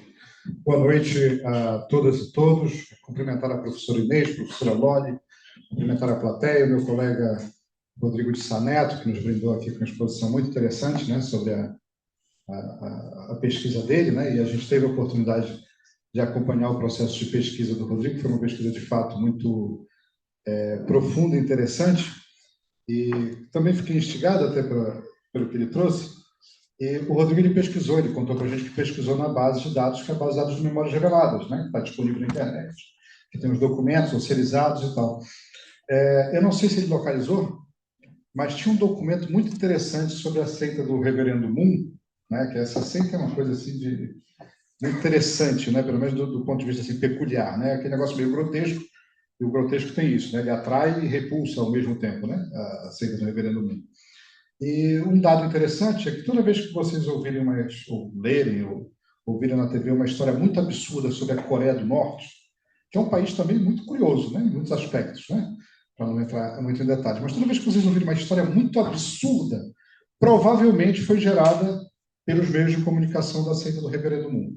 Tipo assim, crianças canibalizadas, um líder vestido de sei lá o quê, de princesa, alguma coisa muito improvável no cenário internacional é coisa produzida pela seita do Reverendo Moon. E eu me lembro, Rodrigo, de um documento que eu achei, não sei se você localizou esse documento da pesquisa, deve ter localizado, mas tinha um documento muito interessante, que a base de dados de memórias reveladas é um negócio tão grande que, embora, por exemplo, o objeto de pesquisa não tem nada a ver com a seita do Reverendo Moon, mas você vai achando umas coisas que é difícil parar de ler, né? Por exemplo, teve um documento que eu achei que era assim, o negro e o comunismo. O movimento negro e o comunismo. Não tem nada a ver com o que eu estudo. Mas é quase impossível não ler um negócio desse, né? Porque... E uma das coisas que eu achei foi um relato de um agente do SNI, uma vez, que se infiltrou num evento da... Você achou esse documento? E ele faz um relato muito curioso de como a seita ela exige que as pessoas desenvolvam vários tipos de abstinência. De alimento, de água, de intimidades, né? E tal. E aqui, ao mesmo tempo, é feita uma doutrinação muito forte, né? E ele conta e registra isso no relato dele, que a coisa foi tão forte que quando ele voltou para casa, ele passou semanas sem conseguir consumar com a companheira dele o ato, porque ele estava tão impressionado com qualquer intimidade com a companheira, ele estava tão impressionado com aquilo que ele passou. Não sei se você achou esse documento no processo, e serve para mim essa referência, né? Talvez eu esteja adiantando um pouco a apresentação, que é sobre os órgãos de inteligência, afinal, que essa é uma das características dos órgãos também. Você vê, tem um agente do SNI infiltrado na seita do Reverendo Moon. Ao mesmo tempo, a gente viu aqui na pesquisa do Rodrigo vários exemplos de que o SNI colaborou, protegeu e defendeu a seita do Reverendo Moon. Como é que se explica isso? É porque esses órgãos eles são complexos no funcionamento dele. Primeiro, a gente trabalha em rede, como o Rodrigo falou, né, que é o SISM, que é o Sistema Nacional de Informações e Contra-Informação, que tinha o SNI como cabeça do sistema. Segundo, que eles têm fases, né? A ditadura militar brasileira, ou ditadura civil-militar, como se preferir, né? Ela teve fases, ela teve diferentes governantes, diferentes ditadores, né? Ao ponto que um desavisado, que não conhecia a história do Brasil e fosse a galeria dos presidentes, dos ex-presidentes, melhor dizendo, né? Eu não veria nenhuma ditadura, porque você vê lá a alternância de poder, né? Castelo, Costa e Silva, Médici, né? Geisel e Figueiredo. Então parece que você tem mandatos democráticos ali. Pois bem, essas transformações, né, dentro da própria política da ditadura, elas levam ao poder determinados grupos que têm visões diferentes. Então você tinha facções dentro do SNI, que umas ascendiam, outras desciam, conforme a conjuntura política interna, né? Que é conhecida a ala dura, a ala mais sofisticada, que era chamada de Sorbonne, etc. Então, só uma referência um pouco adiantada aqui da apresentação, mas só para aproveitar o gancho da seita do Reverendo Moon, do Rodrigo. Pois bem, a minha pesquisa, né, ela é fundamentalmente sobre os órgãos de inteligência, né? Anteriormente, no mestrado, eu desenvolvi uma pesquisa voltada para a questão do acesso à informação nos documentos da ditadura, ou aos documentos da ditadura, que o Rodrigo também aqui apresentou, e vou trazer só uns elementos bem paralelos. Uma caracterização que eu acho interessante, até porque a gente precisa ter muito cuidado, eu quero trazer muito para o dia de hoje, até porque foi o que me foi pedido, né? Mas para a gente também rememorar o que foi o golpe de 64, né?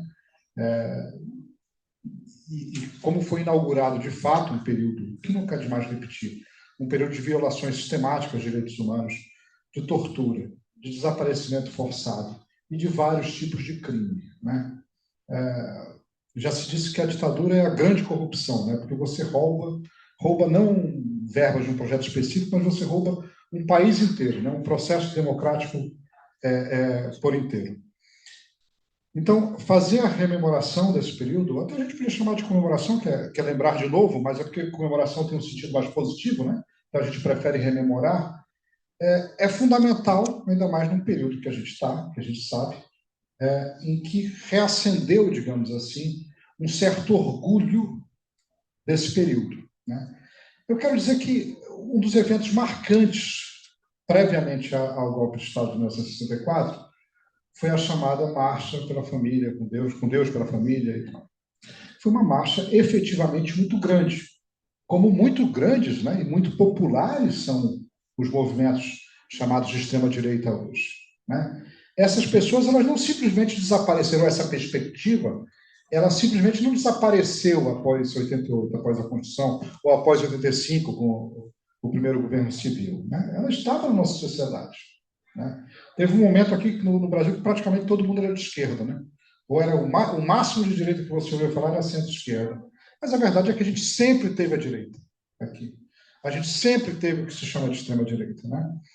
E se isso está reaceso, né, é porque as contradições do nosso período, elas, de certa maneira, eles relembram ou trazem de novo certas configurações que a gente experimentou lá em 64.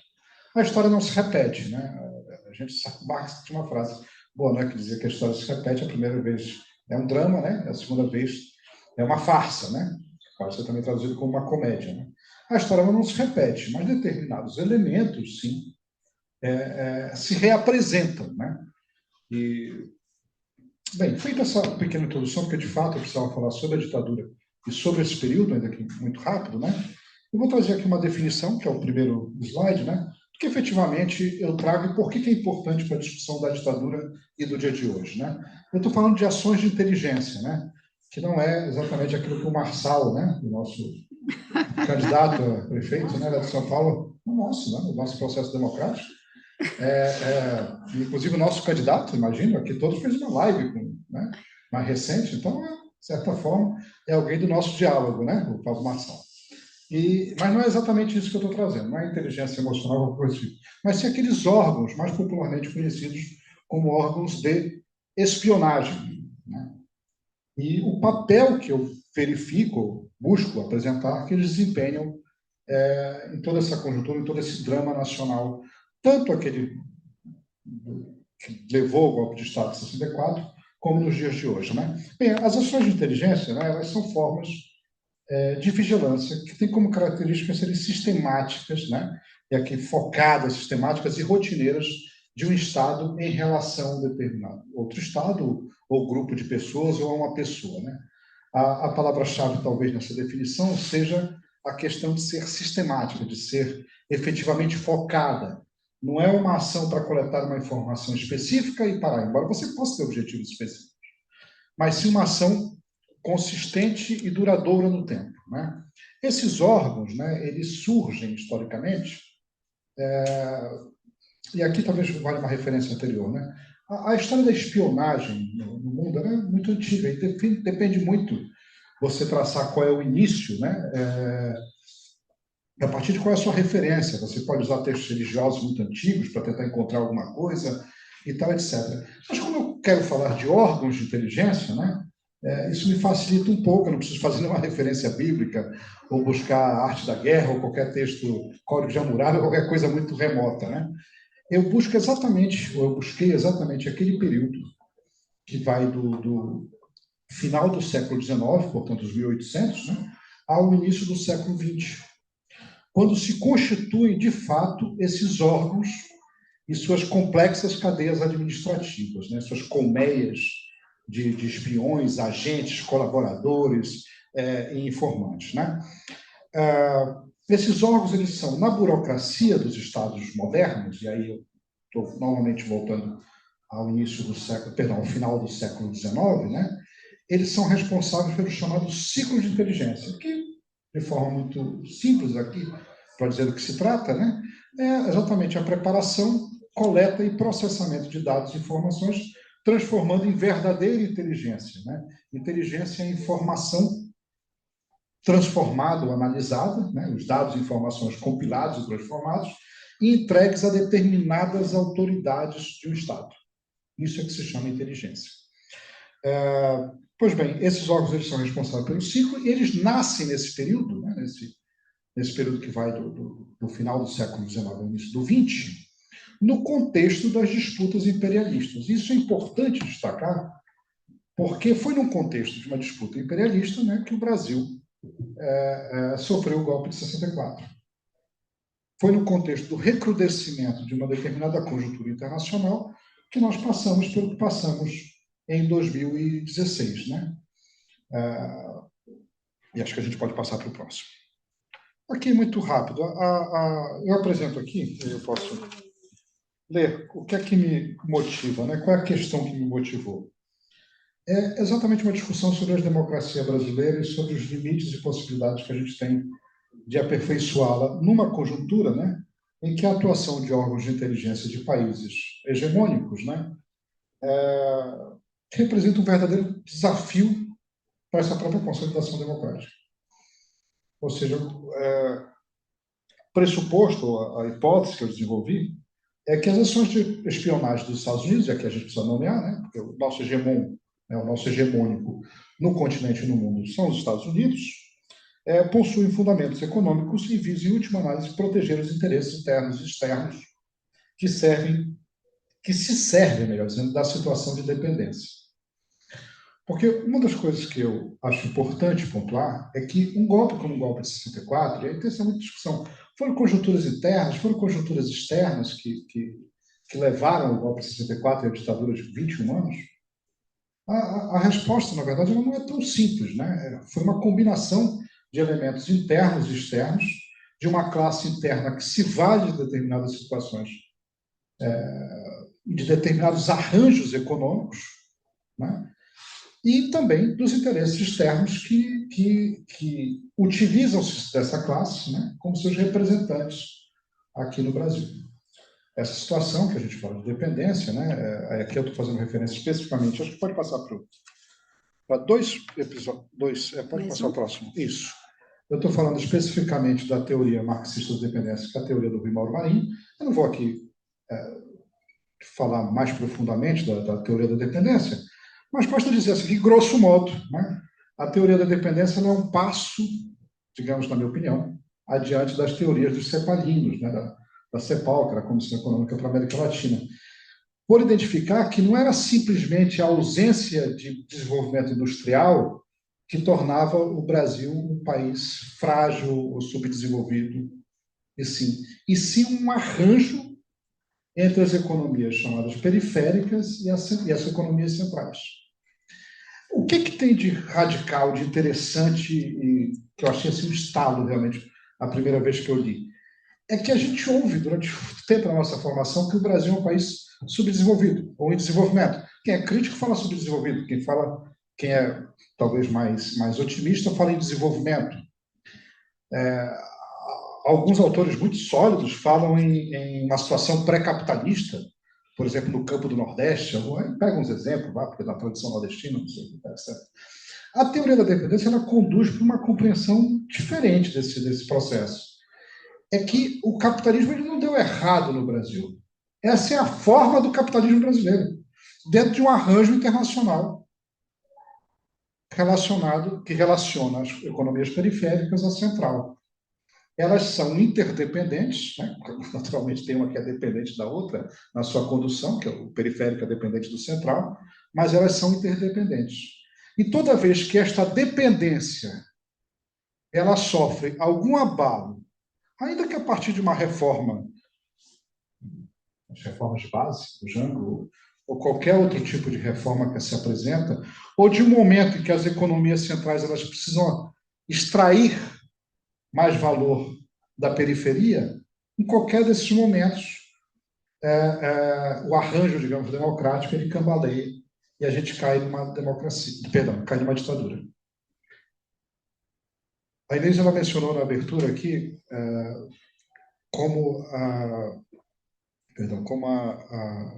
existe uma discussão sobre como caracterizar a ditadura, né? Se militar, se civil militar. Essa discussão foi muito comum lá entre 2009 e 2012.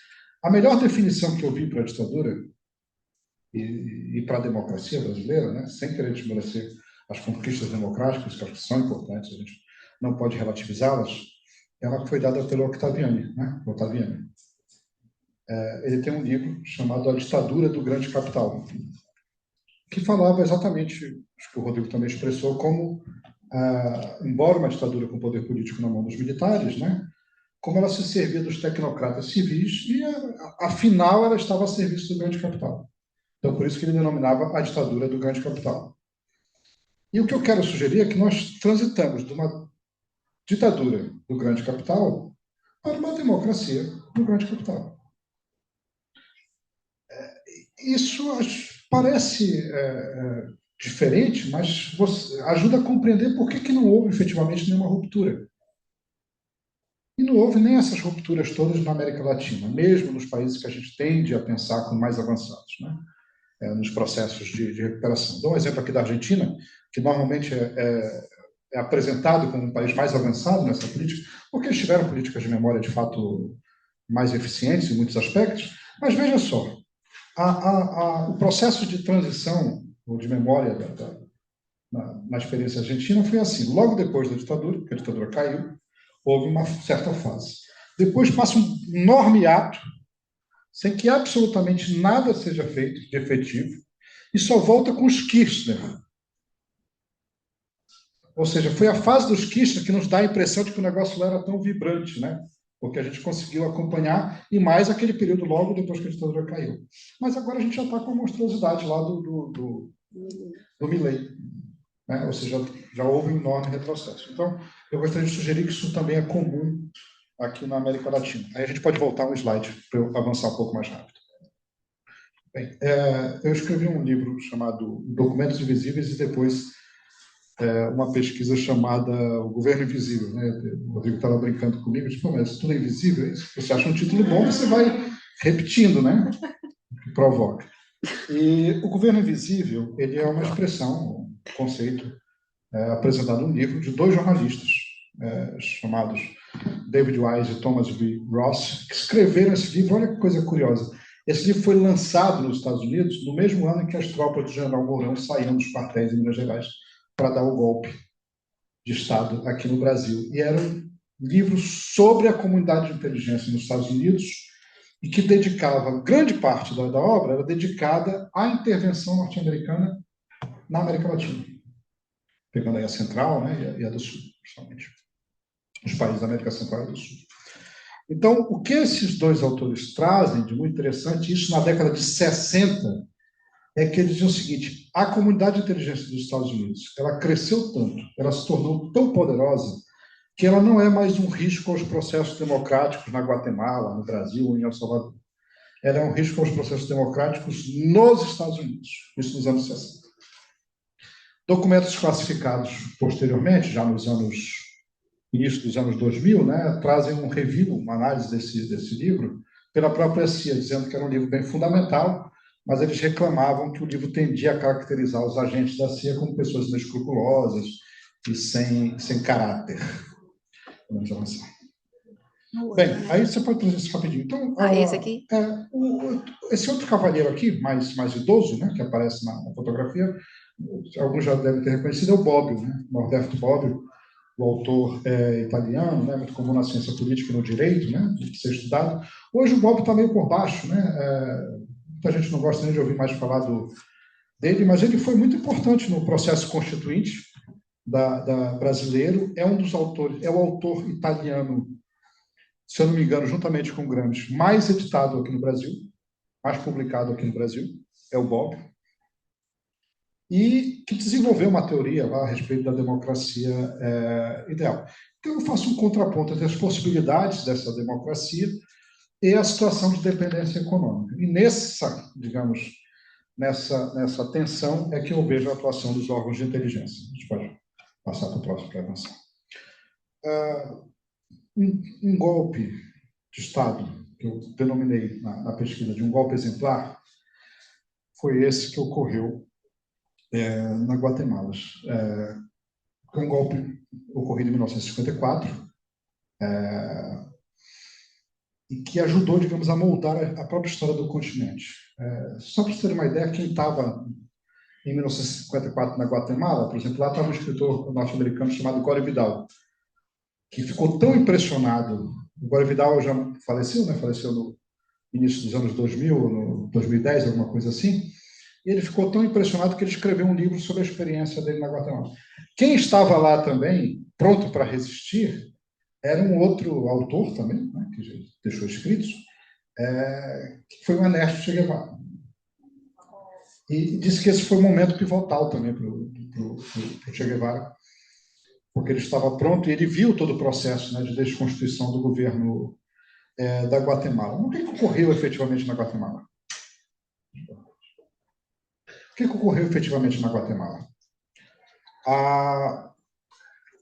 O Arbenz, que era um governante moderado, uma espécie de membro da casta dirigente tradicional do país, né?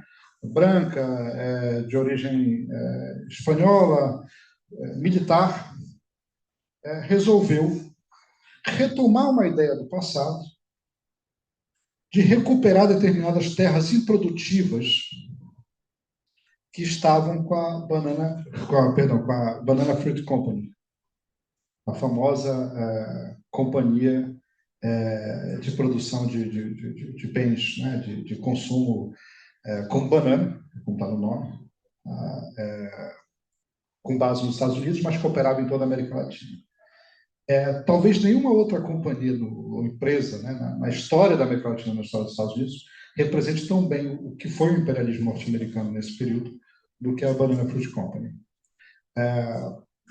Em síntese, né, essas propostas muito leves, muito suaves do Arbenz de retomar essas terras, pagando o valor venal delas, terras improdutivas, né, conduziu a uma intervenção oculta no país, que derrubou, não só derrubou o governo, como propiciou o início de uma guerra civil das mais duradouras da história da humanidade.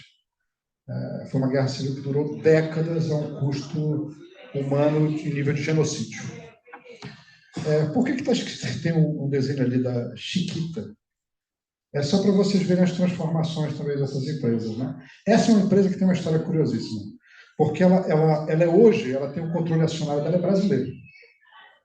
E esses grupos econômicos, né, banco não sei o quê, mais não sei o quê, e tal, etc., e ela foi renomeada Chiquita como a imagem da Carmen Miranda, aí que vocês estão vendo, né?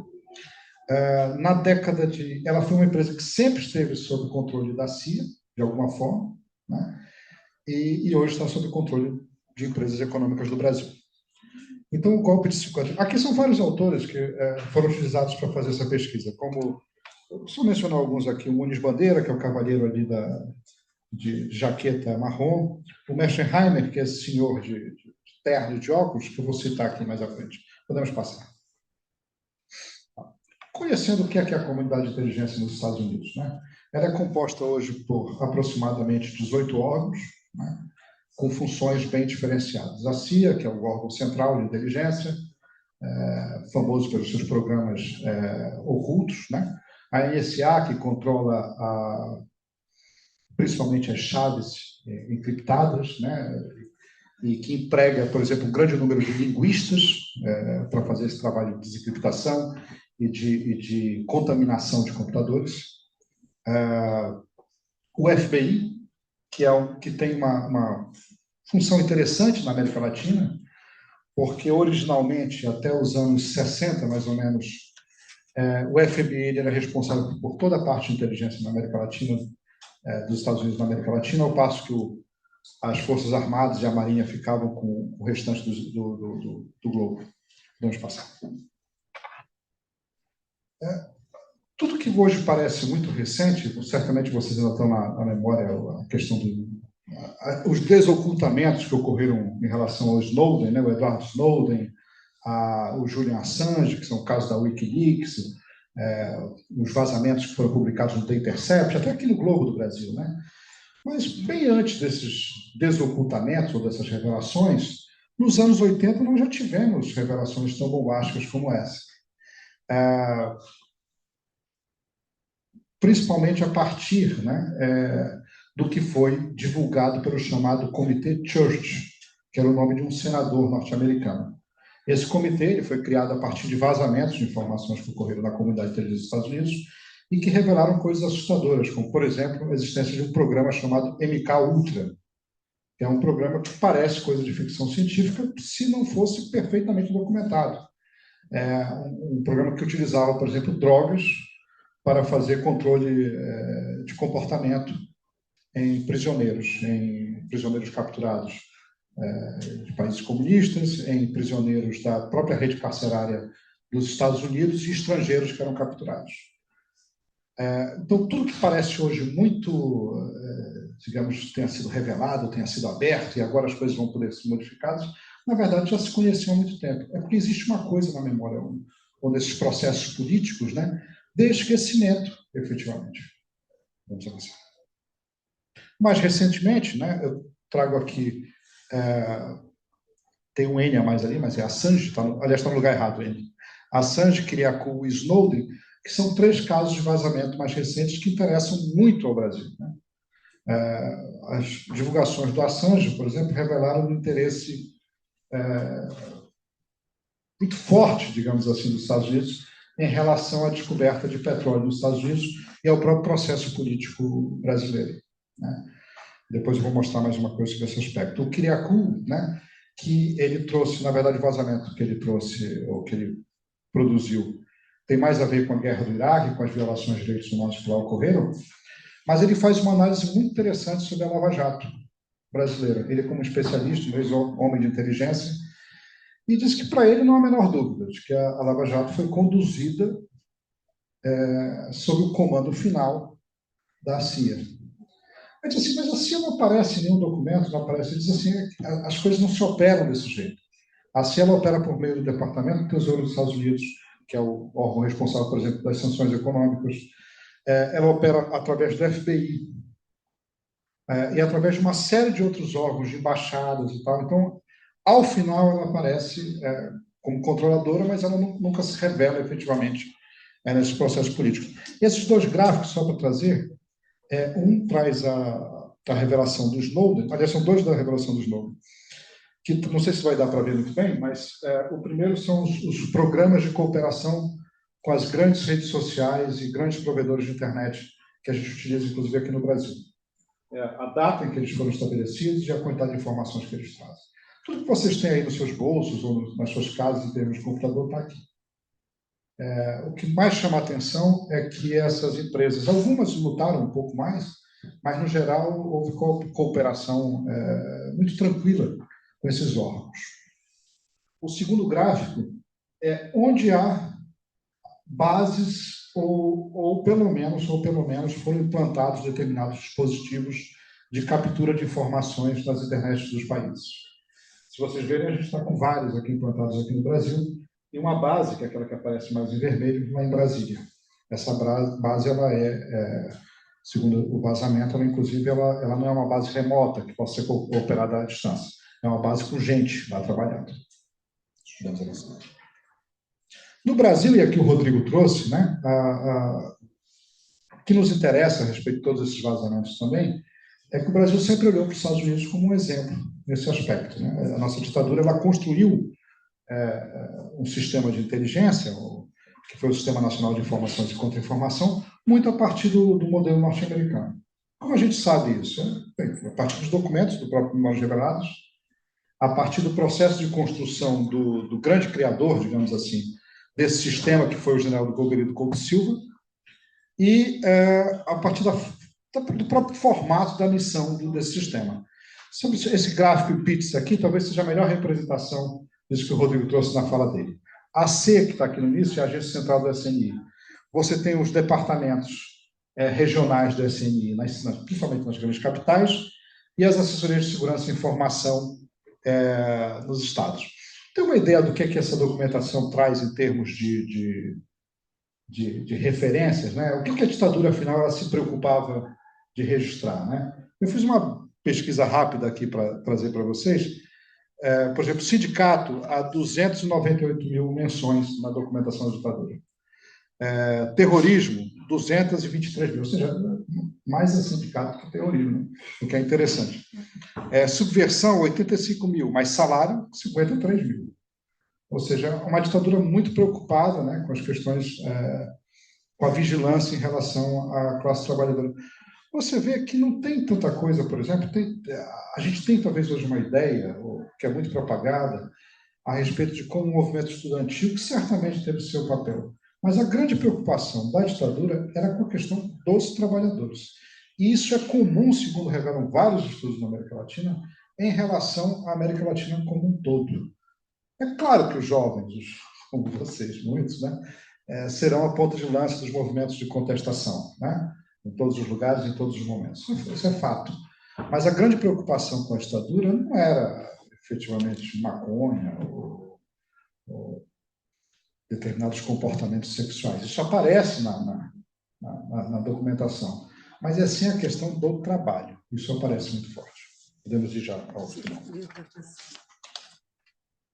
Bem, aqui uma provocação, a análise do Kyriakou a respeito da Lava Jato, né? Eu gostaria de relembrar apenas o que a Lava Jato propiciou para o país, né? Por exemplo, a perda de vastos recursos relacionados ao pré-sal, isso é documentado e estudado. Durante o governo Temer, que é um governo, acho, pouco estudado, porque logo depois a gente teve o governo Bolsonaro, então meio que roubou a luz, né, do governo Temer.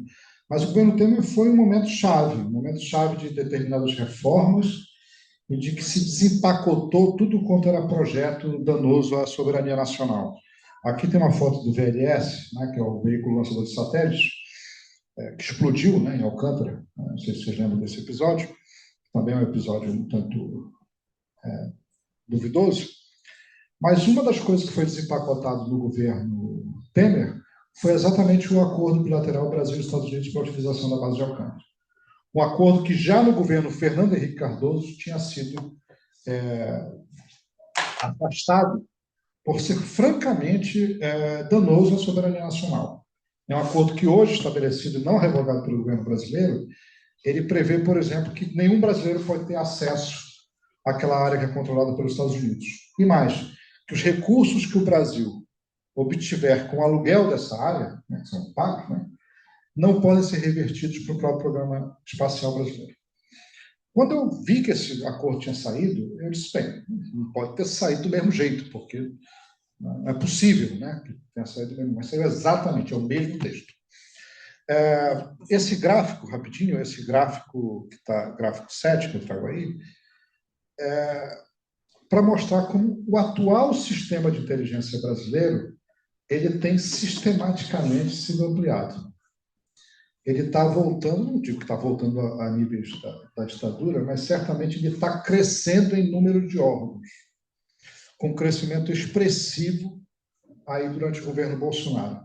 Mas, embora o crescimento tenha sido expressivo no governo Bolsonaro, o que mais me assusta nesse gráfico é como a curva está suave, como ela está coerente, o que mostra um processo, não uma ruptura ou uma coisa assim de ocasião, né? Como há um projeto e como esse projeto está sendo implementado para reconstituir, na verdade, o SISN, né? O Sistema Nacional de Informações. Assim, só volta rapidinho, só uma coisa. O IBP, que eu estou provocando aqui, é que o vazamento sobre o pré-sal, não sei se vocês se recordam disso, mas vazou documentação sobre o pré-sal e sobre como os Estados Unidos estavam pressionando a modificação das regras de utilização do pré-sal. E essas organizações que estavam pressionando, elas se reúnem aqui no Rio de Janeiro, ali na Rio Branco, se vocês quiserem estar lá, nessa organização chamada IBP, que é Instituto Brasileiro do Petróleo, ou Brasil Instituto do Petróleo, mas que não tem nada de brasileiro. É uma organização guarda-chuva das multinacionais do petróleo no Brasil. Professor, ali onde está 35, é 2013 ou 2015? Perdão, onde é que está? Onde está 35, na curva. É 35 ali. É 35, é o ano... 2013. 13, é 13. É 13. Obrigada. Nada. Logo da Ju. E aqui, encerrando já, tentando trazer para os dias atuais, né? Tem chamado muita atenção a modificação, o que está ocorrendo com a política externa do Brasil. Né? E o que está ocorrendo é público, né? E tudo que eu trago aqui nesse slide é público. Por exemplo, os comentários, digamos assim, da Laura Houston, que é uma general norte-americana, né, dos Estados Unidos, tem feito em relação à América Latina e aos seus recursos minerais. Para saber quem é a Richardson, né? Ela é a comandante da 5ª Frota, que os Estados Unidos ele divide o mundo, né? A Marinha dos Estados Unidos e as Forças Armadas dividem o mundo em determinadas frotas militares, né? E depois da queda da União Soviética, eles tinham desativado a 5ª Frota, que é a frota da América Latina e Caribe. Imediatamente após o Brasil descobrir o pré-sal, eles reativaram a 5ª Frota. E essa senhora é a comandante da 5ª Frota. Ela tem feito muitos comentários, vocês podem buscar, a respeito de como é necessário evitar que a China acesse, e outros atores hostis acessem os recursos naturais do Brasil. Essa senhora embaixo se chama Catarina Tai. Ela é a secretária de Comércio dos Estados Unidos atualmente. E ela tem também feito pressões no sentido de que o Brasil não faça sua adesão ao chamado Programa do Cinturão. É difícil traduzir. O Programa do Cinturão da China, que basicamente, se você imaginar um cinturão conectando determinados países em cooperação econômica. Isso propiciou mais recentemente a declaração do Brasil de que nós não vamos aderir a esse programa da China. São aqueles países? São aqueles países. Todos aqueles países que estão em vermelho. Esse gráfico está um pouquinho desatualizado porque a Rússia já formalizou sua adesão. Mas todos esses países vermelhos, inclusive da América Latina, eles já estão no programa chinês.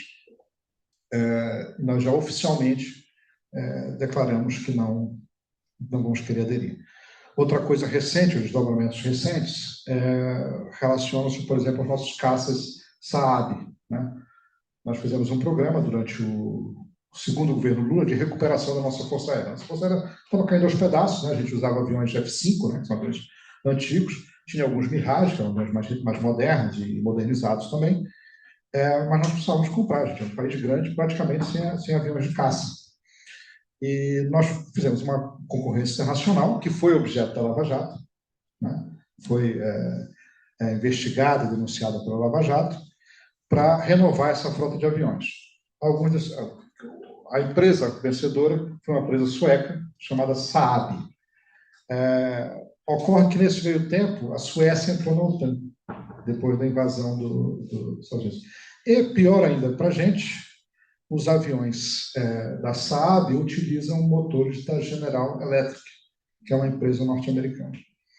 Mais recentemente, o Departamento de Defesa dos Estados Unidos notificou a Saab para que explique a venda dos aviões ao Brasil. Por quê? Porque a Lava Jato, né, o desdobramento da Lava Jato, teria apontado que houve corrupção no processo. E como houve corrupção no processo, em tese, né, a empresa norte-americana teria sido prejudicada e, com base no conceito de ultrajurisdição que os Estados Unidos desenvolve, né, eles poderiam processar a própria Saab por isso. Mais recentemente, o Brasil está praticamente com relações rompidas com a Guatemala. Não sei se vocês estão informados a respeito disso, né? Nós expulsamos o embaixador, eles expulsaram o nosso embaixador e nós expulsamos o embaixador deles. A gente está com relações estremecidas com a Venezuela também. O que está acontecendo? Todos esses fatos são notórios e são públicos. Nada disso é órgão de inteligência pública. Eu quero dizer que se isso está ocorrendo, e aí eu volto para aquele autor que eu mencionei, aquele cavaleiro de terno, que é o John Mearsheimer. O Mearsheimer é um cientista político, e já termino aqui com isso. O Mearsheimer é um cientista político da chamada Escola Realista.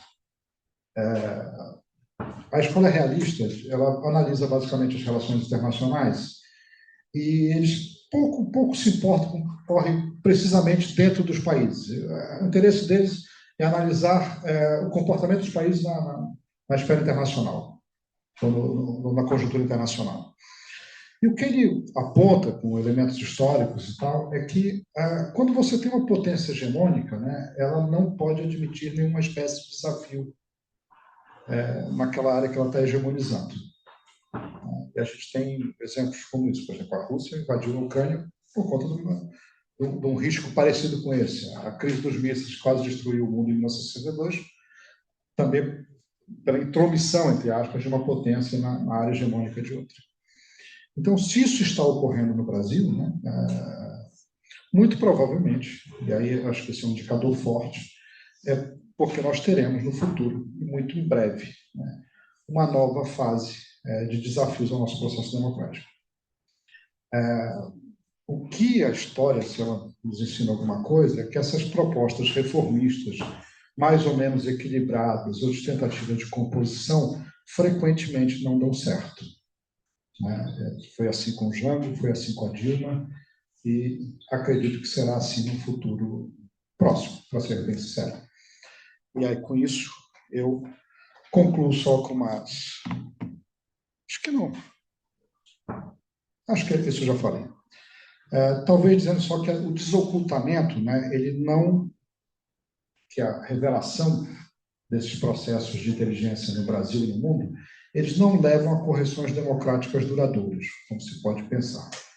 Não obstante, certamente ter acesso a essas informações é fundamental, é importante, a gente deve lutar por isso. Então, eu tenho que me somar ao Rodrigo em relação à questão do Memórias Reveladas, da situação, né,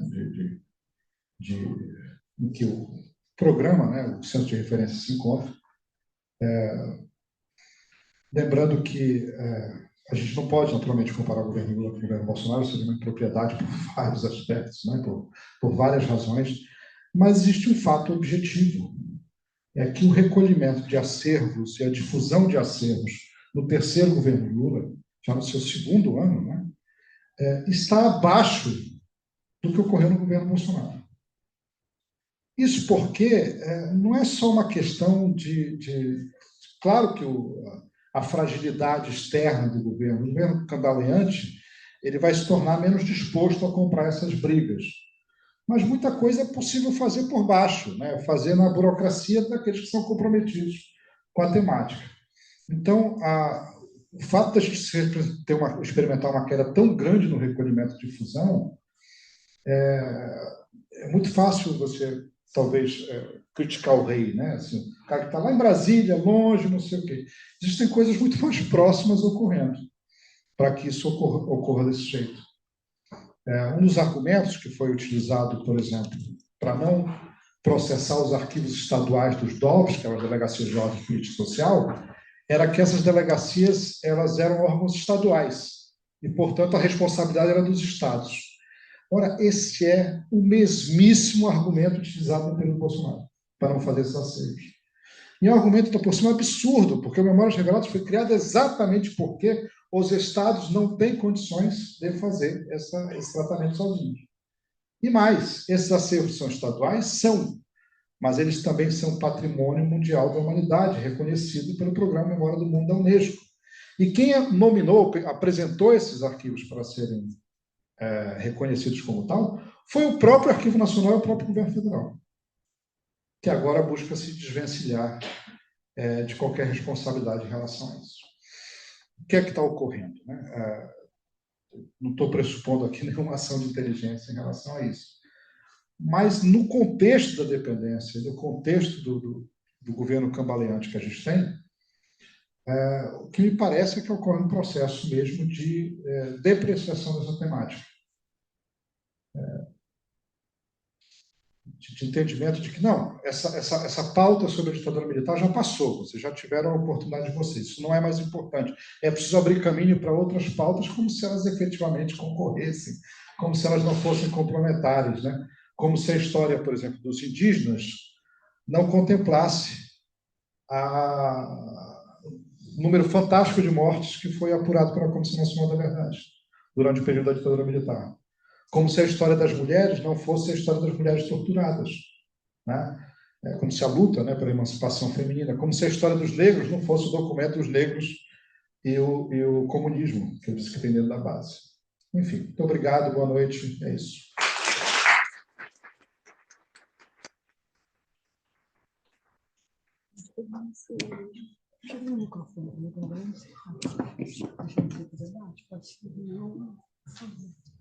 Então, gente, obrigada pela permanência de vocês aqui e muito obrigada ao Vicente, ao professor Vicente, pelas reflexões, pelos dados também. Ele faz uma apresentação com muitos dados interessantes.